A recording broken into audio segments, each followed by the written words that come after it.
आज हामी चढेको गाडी यो हो है। ओ माई गड डेन्जर एक्सिडेन्ट यार। त्रिशुली र सिटी नदी मिसिएको दोकान बिचको भए क्या दामी। साथीहरू सबैले सपना देखिरहेछ यार। उहाँ चाहिँ एक नम्बर किपर हुनुहुन्छ। लोकल भालेर ढेँडो खाने हो। Hello everyone, good morning and नमस्ते। आज बिहानै मिरमिरे घाममा चाहिँ हामी टक्क काठमाडौँ जाँदैछौँ चितवनदेखि। यसो भिडियो बनाउन मन लाग्यो। सो अहिले चाहिँ हामी ठ्याक्क आँपटारी पुगेको छौँ। आज चाहिँ हाम्रो यात्रा चितवनदेखि काठमाडौँसम्म हो।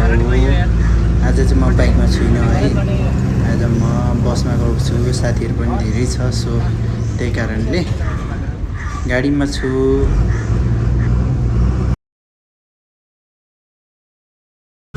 ल यहाँ अगाडि त गाडी एक्सिडेन्ट भएको जस्तो छ है, हेरौँ। ओ एक्सिडेन्ट त रहेछ नि। ओ माई गड क्या डेन्जर एक्सिडेन्ट यार। पुरै रोकेको ट्रकभित्र अनि कार छिराइदिएको छ त। ओ माई गड यस्तो डेन्जर एक बिहानै यार, के देख्न पर्यो यो चाहिँ सेती दोकान पुग्ने बेलामा हो है गाइज। ठ्याक्कै यात्राहरू नगरे पनि हुँदैन होइन गाइज, तर के गर्नु, यात्रा गर्दा पनि अब कति बेला के हुन्छ केही थाहा हुन्न है। जे सेफ राइड चाहिँ गर्नुपर्छ। बरु बिस्तारै जाने। यस्तो दामी बाटो छ, त्यो पनि कस्तो साइडतिर हालिदिएछ है। अहिले चाहिँ अब हामी यस्तो दामी भ्यूहरू देखिरहेका छौँ होइन। हामी ठ्याक्क मुगलिन पुग्ने बेला हुन लाग्यो। अब एउटा भिड कटेपछि चाहिँ हामी ठ्याक्क मुगलिन पुग्छौँ है। बाटो चाहिँ जे होस्, अहिले मुगलिनसम्म चाहिँ धेरै दामी नै बनाएको हो चितवनले होइन। ल साथीहरू, अहिले चाहिँ हामी ठ्याक्कै त्रिशुली र सेती नदीको चाहिँ दोकान ठिक्कमा आइपुगेछौँ। त्यो बिचको भाग हेरौँ न, क्या दामी छ है। अब खासमा माथि नै जोडिनुपर्ने नदी हो, तर त्यो पहाडले गर्दा चाहिँ ठ्याक्क तल ल्याएर जोडिदिएको छ क्या। कस्तो दामी भ्यू देखिने हेर है, दामी छ नि। लगाइ चाहिँ अहिले चाहिँ हामी सर्ट ब्रेकको लागि गाडी रोकेको छौँ होइन। हामी चढेको गाडी चाहिँ यही हो। अब हामी फेरि गाडी चढेर जाँदैछौँ। हामी अब लगभग मुगलिन पुग्ने बेला हुन लागेको छ है। अब खेलाडी टोलीहरू हो सबैजना हामी गेम खेल्नको लागि काठमाडौँ हिँडेको। खासमा त हामी सबै फुटबल खेलाडी प्लस भलिबल खेलाडी दुई टिम छौँ। लगाएर हो क्या टिकटक बनाउने भनेर साथीहरू चाहिँ सिकाउँदैछ।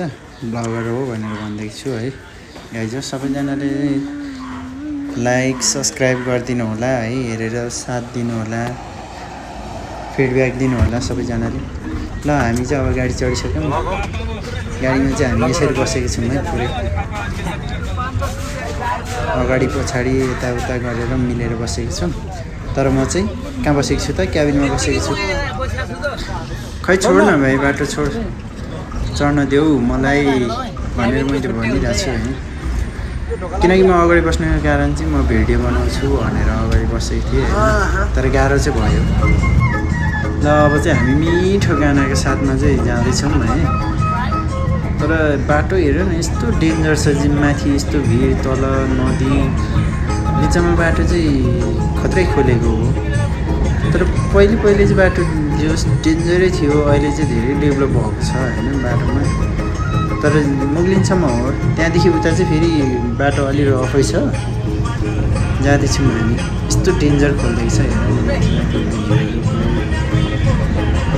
भ्यूहरू नि यस्तो दामी देखिने रहेछ है। क्याबिनमा बस्दा त कस्तो मजा हुने, तर ढाँड चाहिँ दुख्ने है गाइज। ल मुगलिन बजार पनि आइयो गाइज।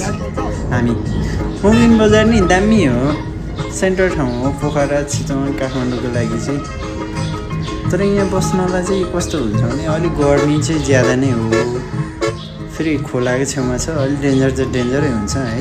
माथि पनि भिड पुरै, तर एकदम ठुलो बजार भइसकेको छ क्या मुगलिन पनि।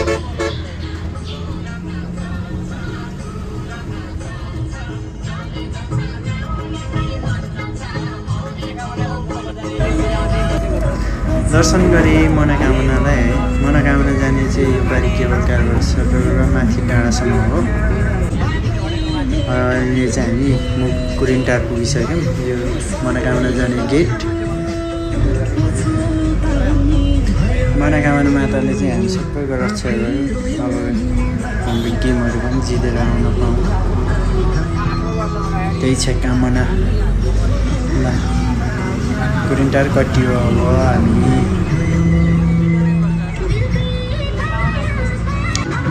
बाटो चाहिँ यस्तो डेन्जर छ यार।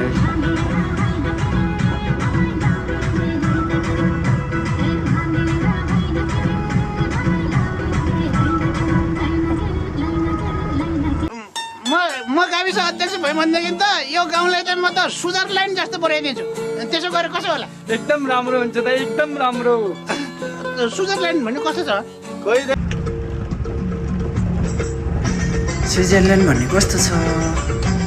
स्विजरल्यान्ड भन्दा त हाम्रो देश धेरै राम्रो छ नि। तर के गर्नु, विकास छैन, खासै डेभलप भएको छैन। अब बाटोको अवस्था यस्तो छ है।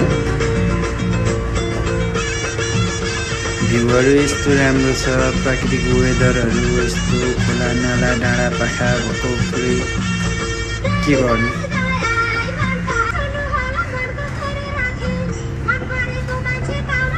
एउटा गाडीले अर्को गाडी बोकिरहेको छ है गाइस। भनिन्छ नि एउटा सहायताले अर्काको सहारा लिनै पर्छ भन्ने, यही हो क्या वास्तवमा।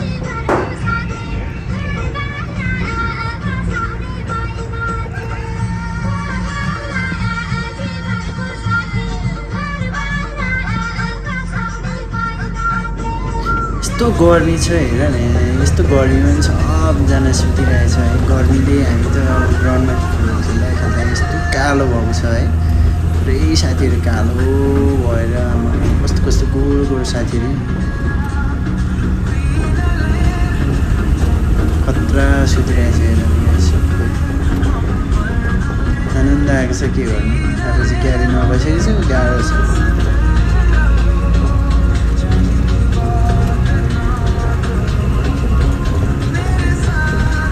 गाडी पनि हामी ओरिजिनल गाडीमा चढेर छौँ। म चाहिँ यस्तो कालो भएको छु होइन, झन् गाई हेर न ल। लास्टै नि कसरी गोरो हुने, हुन त कालै मान्छे हो, तर पनि यही कालो भएको छ क्या। भिडियोहरू कट गर्दै बनाएको हेर न गाइस। काठमाडौँ आइपुगिसकेछ कति छिटो। अब हामी नागढुङ्गा सुरुङ मार्गमा आइसक्यौँ। सुरुङ मार्गको यस्तो दृश्यहरू चाहिँ हेर्नु है तपाईँहरू पनि। अहिले यो सुरुङ मार्गमा चाहिँ एकदम राम्रो बनाइरहेको छ है। जे होस्, कहिलेदेखि सुचारू हुने हो यो भित्रको बाटो पनि यात्रा गर्न कहिले पाउने हो हामीले होइन। एकदम राम्रो छ हेर। जे होस्, तर नेपालको चाहिँ एकदम भ्यूहरू नै राम्रो हुने क्या। यस्तो डाँडाकाँडाहरू हरियाली। ल त्यो परको चाहिँ सुरुङ मार्ग है। ठ्याक्क हामी उता सदुङ्गल निस्किन्छौँ यहाँदेखि छिरेर होइन। तर हामी अहिले चाहिँ सुरुङबाट जाँदैनौँ, हामी थानकोट निस्केर जाने हो।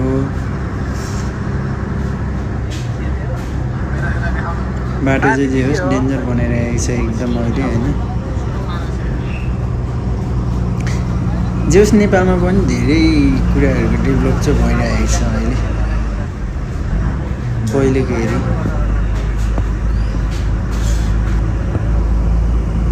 यहाँ चाहिँ दुईवटा सुरुङ छ। अघिको चाहिँ पस्ने होला सायद, यहाँको चाहिँ निस्किने सुरुङ हो यो। हेर न गाइस, यो चाहिँ निस्किने होला। दुईवटा सुरुङ छ जे होस्, वान वे भएको कारणले।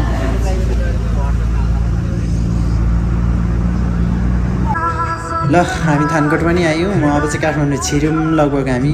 यहाँ चाहिँ ट्राफिकहरूको चेक हुन्छ है, पुरै गाडीहरू नम्बर टिप्छ, सामानहरू चेक पनि हुन्छ यहाँ चाहिँ। पहिलेको थानकोट र अहिलेको थानकोटमा चाहिँ धेरै डिफ्रेन्स छ है साथीहरू। तर पहिले यस्तो कहाँ थियो त, लास्टै जाम हुने बाटो पनि 2 लाइन मात्रै थियो, अहिले 4 लाइनको बाटोहरू छ है। धेरै डेभलप भएको हो जे होस्। हुन त क्यापिटल सिटी हो, क्यापिटल सिटीमा डेभलप भइहाल्छ नि। ल ल अब चाहिँ हामी यहाँदेखि सट्ट काठमाडौँ छिर्यौँ साथीहरू।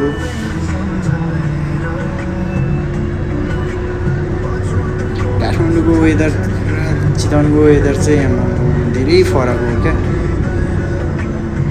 गर्मीले मर्नु भएको थियो, यहाँ चाहिँ पुरै कोल्ड छ मौसम पनि। ल गाइस यता त पानी परिरहेको रहेछ सदुङ्गल। पानी पर्दा यस्तो चिसो हुन्छ है।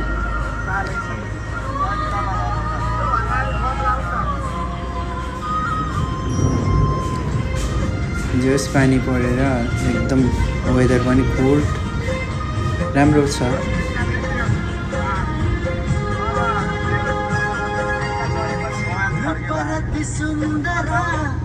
सुशीला मनोहरा सुन केसरी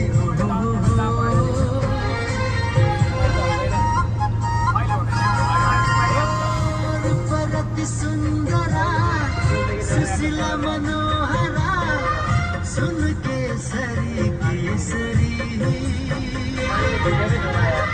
सुरलोक किन्नरा पद्मिनी अप्सरा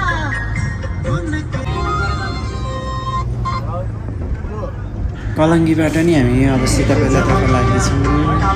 अब चाहिँ मेरो भिडियो पनि अन्तिम हो है। सबैजनाले हेरेर साथ दिनुभयो त्यसको लागि धन्यवाद। सबैजनाले लाइक सब्सक्राइब कमेन्ट गरिदिनु होला। भिडियोहरू बनाउँदै जानेछु, सबैले हेरेर साथ दिनु होला है त हजुरहरू। ल गाइज अब चाहिँ अन्तिम गरे है त भिडियो पनि। सबैले हेरेर साथ दिनु होला। धन्यवाद सबैजनालाई।